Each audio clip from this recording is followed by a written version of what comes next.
Praise the Lord. Good morning. ప్రభువైన యేసుక్రీస్తు శుభనామంలో మీ అందరికీ వందనములు. అనుదినము దేవుడి మాటల చేత బలపరచబడుతున్నారని నమ్మి దేవుని స్తుతిస్తున్నాను. బలపరచబడుతున్నట్లయితే పరిచర్య కొరకు ప్రార్థించేయండి, అనేకులకి షేర్ చేయండి. చిన్న ప్రార్థన చేసుకుందామా. మమ్మల్ని ఎంతో మిక్కిలిగా ప్రేమించినటువంటి మా ప్రియ పరలోకమందున తండ్రి, నీ ఘనమైన శ్రేష్టమైన నామాన్ని బట్టి మీకు వందనాలు చెల్లిస్తూ ఉన్నాను ప్రభువా. ఈ యొక్క ఉదయకాల సమయంలో మీ సన్నిధిలో ఉండడానికి మా అందరికి ఇచ్చిన గొప్ప భాగ్యం కొరకై వందనాలు నాయన. మా అందరి ఆధ్యాత్మిక జీవితమునకు అవసరమైనటువంటి ప్రతి మాట చేత మమ్మల్ని దర్శించండి, మమ్మల్ని సంధించండి, నీ మాటలు వినిపింపచేయమని యేసు నామములో ప్రార్థిస్తున్నాము తండ్రి, ఆమేన్. ఈరోజు దేవుని వాగ్దానము కీర్తనల గ్రంథము 54వ అధ్యాయము 4వ వచనం. దేవుడే నాకు సహాయకుడు, ప్రభువే నా ప్రాణమును ఆదరించువాడు. Psalms chapter 54 verse 4, God is mine helper, the Lord is with them that uphold my soul. దేవుడిచ్చినటువంటి అద్భుతమైన వాగ్దానం మనందరి జీవితంలో నెరవేర్చబడును గాక, ఆమేన్. ఉదయకాల సమయంలో దేవుడు ఒక అద్భుతమైన మాటతో మనందరినీ ఆదరిస్తున్నాడండి. దేవుడే మనకు సహాయకుడు, అలాగే మన ప్రాణాలని ఆదరించేవాడు. ఈరోజు మీరు ఎవరి సహాయాన్ని కోరుకుంటున్నారు? దేవుడి సహాయాన్ని కోరుకుంటున్నారా, లేకపోతే మనుషుల సహాయాన్ని కోరుకుంటున్నారా? దేవుడి వైపు చూస్తూ ఉన్నారా, లేకపోతే లోకంలో ఉన్న పరిస్థితుల వైపు చూస్తూ ఉన్నారా, లేకపోతే లోకంలో ఉన్న మనుషుల వైపు చూస్తూ ఉన్నారా? ఈరోజు ఒక వ్యక్తి యొక్క ప్రాణము ఆదరించబడకోకుండా ఉండడానికి అనేకమైనటువంటి ఆటంకాలు ఉన్నాయి, అనేకమైనటువంటి రీజన్స్ ఉన్నాయండి. మానవులైనటువంటి మనము మన ప్రాణములకు కావాల్సినప్పుడు ఆదరణని ఎక్కడ ఎత్తుకుంటున్నాం తెలుసా? లోకంలో వెతుక్కుంటున్నాం. నిజంగా అంటే మన ప్రాణం ఎక్కడ ఆదరించబడుతుందంటే మనలో ఉన్న ప్రాణంతో మనం కనెక్ట్ అయ్యి ఉంటే, అంటే మనలో పెట్టినటువంటి ప్రాణం ఎవరైతే ఇచ్చారో ఆ ప్రాణము దేవుడితో కనెక్ట్ అయ్యి ఉంటేనే కదా అది ఆదరించబడుతుంది. ఎందుకంటే దేవుడు పెట్టినటువంటి దీపం మనలో ఉండేటువంటి ప్రాణం, దేవుడిలో ఉన్నటువంటి జీవ ఆయువును ఊదినప్పుడు మనం జీవాత్మలుగా అయినాం. మనలో ఉన్నటువంటి ప్రతిదీ కూడా దేవుడికి తెలుసండి. ఆయనలో ఉన్నటువంటి ఊపిరి మనలో ఉంది కాబట్టి ఆయన మాత్రమే మనల్ని ఆదరించడానికి శక్తివంతుడు, అలాగే సమర్థవంతుడు. సపోజ్ మన కార్ రిపేర్ వచ్చింది అనుకోండి, మనం ఆ కార్ని ఎక్కడ తీసుకెళ్ళాలి? కార్ రిపేర్ చేసే షాప్కి తీసుకెళ్ళాలి. అలా కాకుండా బైక్ రిపేర్ చేసే వాడి దగ్గర తీసుకుపోతే వాడు చేస్తారా? ఎవరు చేయలేరు కదా. ఎందుకంటే వాళ్ళ పని ఏంటి? బైక్ రిపేర్ చేయడం, కార్ రిపేర్ చేయడం కాదు కాబట్టి. అలాగే ఈరోజు నిన్ను సృష్టించిన దేవుడు, ఈ సృష్టికర్త అయినటువంటి దేవుడికి మాత్రమే తెలుసు నీలో ఉన్న ట్రబుల్ ఏంటి, అలాగే నీకున్నటువంటి ప్రాబ్లం ఏంటి, దాన్ని ఎలా డీల్ చేయాలి అని. కానీ మనం దేవుడి దగ్గరికి మాత్రం వెళ్ళమన్నమాట. మనుషులందరి దగ్గరికి వెళ్తాము, చేయవలసిన ప్రయత్నాలు ఎన్నో చేస్తాం. ఇంక ఇప్పుడు మనందరికీ బాగా దొరికింది ఏంటంటే మొబైల్. మనం ఎంత టైం పాస్ చేయాలనుకున్న దాంట్లో చేసేస్తాము. ఏమేమి చూస్తే నేను కంఫర్ట్ అవుతాను అని కొద్దిసేపు చూసుకుంటాం, చూసినంతసేపు ఓకే, తర్వాత మళ్ళీ మన పరిస్థితి మామూలే. కానీ మన ప్రాణము దేవుడితో ఉన్నట్లయితే ఎవరు ఆదరిస్తారంట? మన ప్రాణాన్ని దేవుడే ఆదరిస్తాడు. ఎందుకంటే దేవుడు చేసే సహాయము మన ప్రాణాలని ఆదరించేదిగా ఉంటుందండి. ఈ లోకంలో మనుషులు ఇచ్చిన సహాయం కొంతసేపు ఉండొచ్చేమో, కొద్ది రోజులు ఉండొచ్చేమో, కానీ దేవుడు ఏం చేస్తాడంటే మనం పరిపూర్ణతలోకి మనల్ని నడిపిస్తాడు. దేవుడు చేసేటువంటి ప్రతి కార్యం ఎలా ఉంటుందంటే సంపూర్ణంగా ఉంటుంది. ఈ సృష్టిని సృష్టించినప్పుడు కూడా మరి దేవుడు ఒక్కటే రోజే కలుగునుగాక అంటే అవన్నీ కలిగేవి, కానీ అలా చేయలేదు దేవుడు. ఒకసారి చూద్దామా?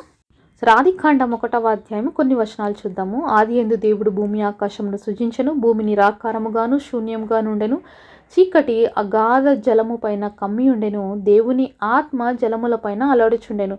దేవుడు వెలుగు కమ్మని పలకగా వెలుగు కలిగెను, వెలుగు మంచిదైనట్లు దేవుడు చూచెను, దేవుడు వెలుగును చీకటిని వేరుపరచెను. మరి ఆదిలో ఎలా ఉంది అంట? భూమి ఆకాశం ఇవన్నీ కూడా మరి భూమి నిరాకారంగాను శూన్యంగాను ఉండేను అని దేవుడు వాక్యం సెలవిస్తుంది. అయితే ఇంకక్కడ ఒక మాట మనం గమనించాలి. దేవుడు మరి వెలుగు కమ్మంటే వెలుగు కలిగింది. దేవుడు వెలుగుని అలాగే చీకటిని వేరుపరిచాడు, అలాగే చూశాడు, అది మంచిదిగా అనిపించింది. కాబట్టి మరొక రోజు అయిన తర్వాత మళ్ళీ నెక్స్ట్ డే ఆ యొక్క ఆరంభాన్ని దేవుడు స్టార్ట్ చేశాడు. ఒకటే రోజే అన్నీ చేసేయలేదండి దేవుడు. ఒకటి తర్వాత ఒకటి, ఒకటి తర్వాత ఒకటి దేవుడు చేస్తూ వచ్చాడు. మరి దేవుడు ఒక మాట పలికితే సృష్టి అంతా కలుగును గాక అంటే కలిగేది కదా. కానీ ఎందుకు దేవుడు ఒకటి తర్వాత ఒకటి చేశాడంటే ప్రతి దానికి దేవుడు ఒక్కొక్క స్టెప్ బై స్టెప్ అనేది మనం చూస్తున్నాం. అలాగే మన జీవితాల్లో మనము దేవుడి సన్నిధిలో అత్యధికంగా ఎదగాలి అనుకున్నప్పుడు ఒకటేసారి తీసుకెళ్ళి మనల్ని పైన కూర్చోపెట్టాడండి దేవుడు. ఒక్కొక్క స్టెప్ గుండా మనల్ని తీసుకుపోతాడు. దేవుడు అనేకమైన విషయాలు నేర్పిస్తాడు. ఎందుకంటే దేవుడు మొదటి దినాన్ని సృష్టించినప్పుడు ఇది మంచిగా కనపడింది దేవుడికి, కాబట్టే రెండో దినంలో ఏం చేయాలని చేశాడు. అలాగే రెండో దినం కూడా దేవుడికి మంచిది అనిపించింది కాబట్టి మళ్ళీ మూడో దినంలో ఏం చేయాలో చేశాడు. అలాగే ఈరోజు మన జీవితంలో కూడా ఒక కార్యం జరుగుతున్నప్పుడు ఇది మనకిస్తే మనం ఎలా ఉంటాము అని దేవుడు చూస్తాడు మనల్ని కొద్ది రోజులు. ఇది ఇచ్చేసారు కాబట్టి వెంటనే ఇంకొకటి ఇవ్వు ప్రవ్వా, అది చేసావు కాబట్టి ఇంకొకటి ఇవ్వు ప్రవ్వా అంటే ఇవ్వడు. ప్రతిదానికి ఆయనకు ఒక సమయం ఉంది. ఎందుకంటే అది మంచిదిగా చేయాలి కాబట్టి. దేవుడు ప్రతి దాంట్లో మంచిది మనం చూడాలి, దేవుడి మంచితనాన్ని మనం చూడాలి. అలాగే మనం మంచి చేసినప్పుడు దేవుడు చూడాలని ఆశించేటువంటి గొప్ప దేవుడు అండి మన దేవుడు. కాబట్టి దేవుడు ఎప్పుడు కూడా ఒకటేసారి అన్ని ఇవ్వడు. ప్రతి ఒక్కరి జీవితంలో కూడా దేవుడు ఒక్కొక్క స్టెప్ నుంచే ఇస్తాడు, అలాగే ఆశీర్వాదంగా మారుస్తాడనమాట. కానీ సాతాను అలా కాదనమాట. ఒక్కటేసారిగా పైన కూర్చోబెడుతుంది, ఒకటేసారిగా కింద కోసేస్తుంది. మరి ఎంతమంది ఆశపడుతున్నారు ఈరోజు ఇలాగ వెంటనే ఎదిగిపోవాలి, అలా వెంటనే కింద పడాలని ఆశపడుతున్నారండి? ఎవరికి ఇష్టం ఉండదు కదా మనకి. అందరికీ ఒక రోజులో బాగా కోటీశ్వరాలు అయిపోవాలని అందరికి ఆశ ఉంటుంది. కానీ ఒకటే రోజు దరిద్రులు అవుతామంటే ఎవరికైనా ఇష్టం ఉంటుందా? ఇష్టం ఉండదు. అందుకనే సాతాను మనల్ని అలా చేస్తుంది.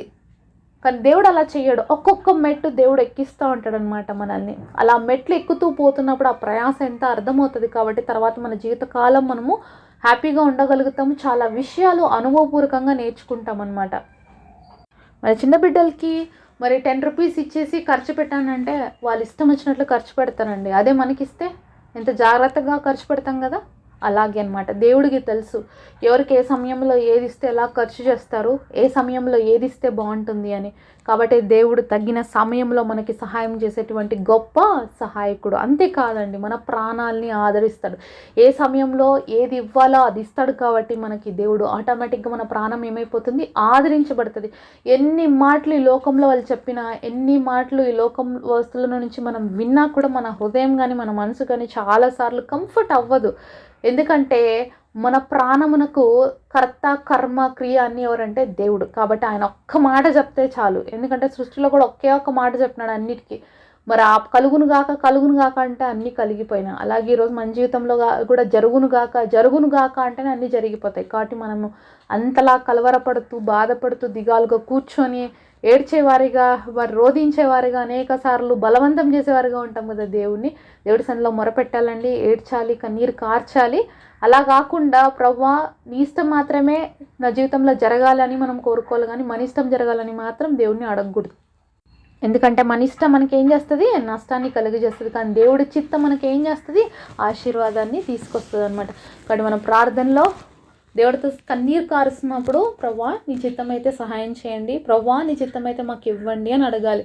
అప్పుడే మనకు అది చాలా ఆశీర్వాదకరం. ఎందుకంటే కొన్నిసార్లు మనమే బలవంతంగా ఆశీర్వాదాలు లాక్కోవాలని ప్రయత్నం చేస్తాము. మన చెయ్యి చాలా చిన్నగా ఉంటుంది, ఇది గుర్తుపెట్టుకోవాలి. దేవుడిచ్చే ఆశీర్వాదం ఆయన చెయ్యి ఆకాశ మహాకాశాల కంటే పెద్దది, పట్టజాలనంతది. కాబట్టి ఆయన ఇచ్చే ఆశీర్వాదాలు చాలా గొప్పగా ఉంటాయి. కానీ నువ్వు చెయ్యి పెట్టి తీసుకోవాలనుకుంటే నీ చెయ్యి ఎంత ఉంటుందో ఆలోచించండి. కాబట్టి దేవుడిచ్చే ఆశీర్వాదం వరకు తీసుకోవడానికి ఓపికగా కనబడతాడా, లేకపోతే బలవంతం చేసి దేవుడి చేతిలో నుంచి లాక్కుంటారా అనేది ఈరోజు మనం ఆలోచించవలసిన విషయం.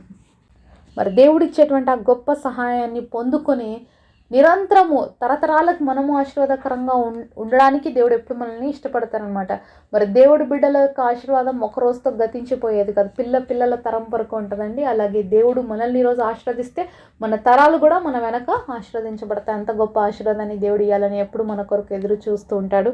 కాబట్టి నాకు సహాయం ఎక్కడి నుంచి వస్తుంది, నాకెవరు సహాయం చేస్తారు అని మనుషుల వైపు చూడక సహాయం చేసే దేవుడి వైపే మనం చూసినప్పుడు అద్భుతాలు మన జీవితంలో పొందుకుంటాము. అలాగే ఆశ్చర్యకార్యాలు మన జీవితంలో పొందుకుంటాం. అంతేకాకుండా ఒక్కొక్క మెట్టుతో దేవుడు మనల్ని నడిపిస్తూ వెళ్తాడు. సమయం పడుతుంది కదా అని చెప్పేసి మరి దిగులు పడద్దండి, బాధపడద్దండి. దేవుడు చేసే కార్యం ఏదైనా మన జీవితంలో అది మంచిది. సమయం పట్టినప్పటికీ ఓపికగా ఎదురు చూసినప్పుడు మహా అద్భుతాలు చూడగలుగుతాం. అంతేకాకుండా అన్నిటికంటే ఇంపార్టెంట్ ప్రాణము ఆదరించబడ్డం, అది ఆయన వల్ల మాత్రమే సాధ్యమవుతుంది. కాబట్టి అందుకనే భక్తుడైన దావీదు అంటాడు, నా ప్రాణమా యెహోవాను సన్నిధించుము, ఆయన చేసిన ఉపకారంలో దేన్ని మరవకుము అని. కాబట్టి తన ప్రాణంకి, తన అంతరంగానికి చెప్పుకున్నట్లుగా మనం కూడా మన ప్రాణానికి, మన అంతరంగానికి ఎప్పుడు చెప్పుకోవాలి దేవుని స్తుతించాలి అని. కాబట్టి దేవుడు మాత్రమే మనకి గొప్ప సహాయకుడు, మనల్ని ఆదరించేవాడు. కాబట్టి ఆయన వైపు చూసి ఆయన సహాయం పొందుకుందామా మరి. పరిశుద్ధుడైన తండ్రి, మీరు మాతో మాట్లాడిన ప్రతి మాట కొరకు మీకు వందనాలు చెల్లిస్తున్నాం తండ్రి. అయ్యను మా సహాయకుడు, మా ప్రాణాలను ఆదరించే దేవుడు. ఈరోజు ఎవరు ఏ సహాయం కోసం ఎదురు చూస్తున్నారో, ఇలాంటి పరిస్థితుల మధ్యలో కొట్టుమిట్టాడుతున్నారు, ప్రతి ఒక్కరిని ఆదరించి ధైర్యపరచమని, సహాయం చేయమని యేసు నామములో ప్రార్థిస్తున్నాం తండ్రి. ఆమేన్.